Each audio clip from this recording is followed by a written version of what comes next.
Hi all, ಇವತ್ತು ಪುದೀನ ಬಟಾಣಿ ಒಗ್ಗರಣೆ ಅವಲಕ್ಕಿ ಮಾಡೋದು ಹೇಗೆ ಅಂತ ನೋಡೋಣ. ತುಂಬ ಸುಲಭ, ಅಷ್ಟೇ ರುಚಿಕರವಾಗಿರುತ್ತೆ.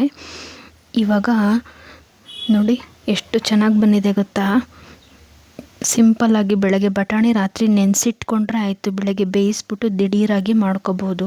ಪುದೀನ ಬಟಾಣಿ ಎರಡೇ ಇದಕ್ಕೆ ಮೇನ್ ಇಂಗ್ರೀಡಿಯೆಂಟ್ಸು. ಇಲ್ಲಿ ಗಟ್ಟಿ ಅವಲಕ್ಕಿ ತೊಗೊಂಡಿದ್ದೀನಿ 100 ಗ್ರಾಮ್ಸು. ನಾನು ನೀರಲ್ಲಿ ತೊಳೆದು ನೆನೆ ಹಾಕಿಟ್ಟಿದ್ದೀನಿ.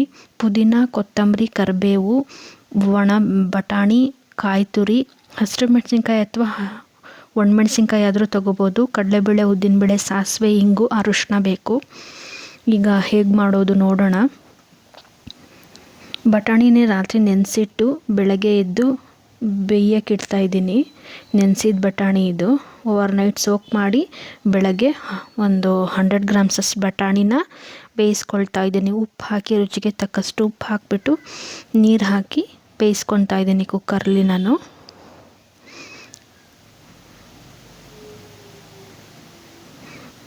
ನೋಡಿ ನೀರು ಹಾಕಿದೆ. ಇವಾಗ ರುಚಿಗೆ ಎಷ್ಟು ಬೇಕಷ್ಟು ಒಂದು ಸ್ವಲ್ಪ, ಒಂದು 1/4 ಟೀ ಸ್ಪೂನ್ ಉಪ್ಪು ಹಾಕಿ ಬೇಗ ಬೇಯುತ್ತೆ ಅಂತ ಅಷ್ಟೇ.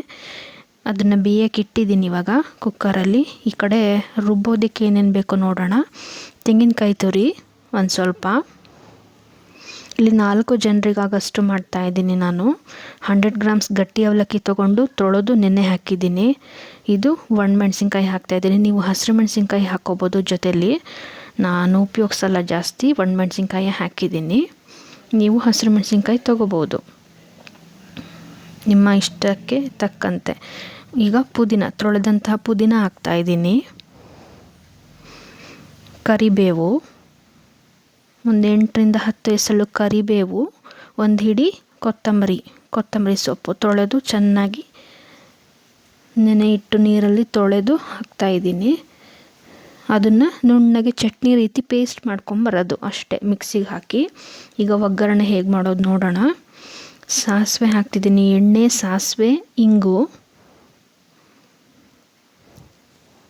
ಇದು ಒಂದು ಸ್ವಲ್ಪ ಸಾಸಿವೆ ಸಿಡಿದ ಮೇಲೆ ಅರಿಶಿನ ಹಾಕ್ತಾಯಿದ್ದೀನಿ.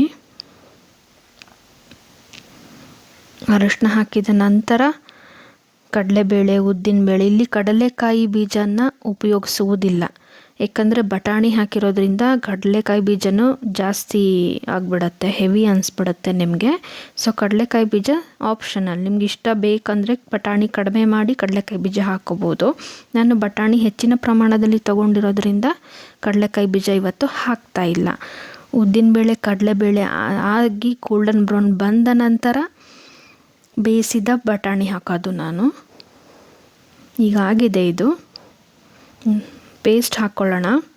ರುಬ್ಬಿದಂತಹ ಪೇಸ್ಟಲ್ಲಿ ಹಸಿ ವಾಸನೆ ಇರುತ್ತೆ. ಹಸಿರು ಮೆಣಸಿನ್ಕಾಯಿ ಅಥವಾ ಒಣಮೆಣಸಿನ್ಕಾಯಿ ಏನು ಹಾಕಿರ್ತೀವಿ ರುಬ್ಬೋದಕ್ಕೆ, ಪುದೀನ ಎಲ್ಲ ಸ್ವಲ್ಪ ಹಸಿ ವಾಸನೆ ಹೋಗಬೇಕು.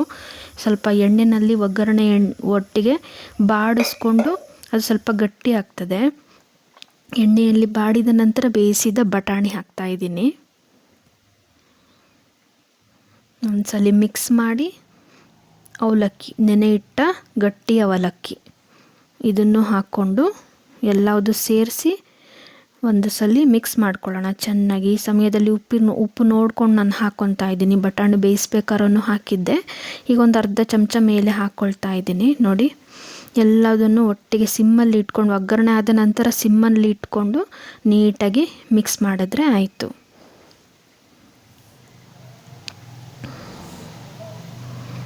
ಈಗ ಲಿಡ್ ಕ್ಲೋಸ್ ಮಾಡಿ 3 to 4 ಮಿನಿಟ್ಸ್ ಬಿಟ್ಬಿಡೋಣ. ಬಿಸಿಯಾಗಿರುತ್ತೆ ನೋಡಿ, ರೆಡಿ.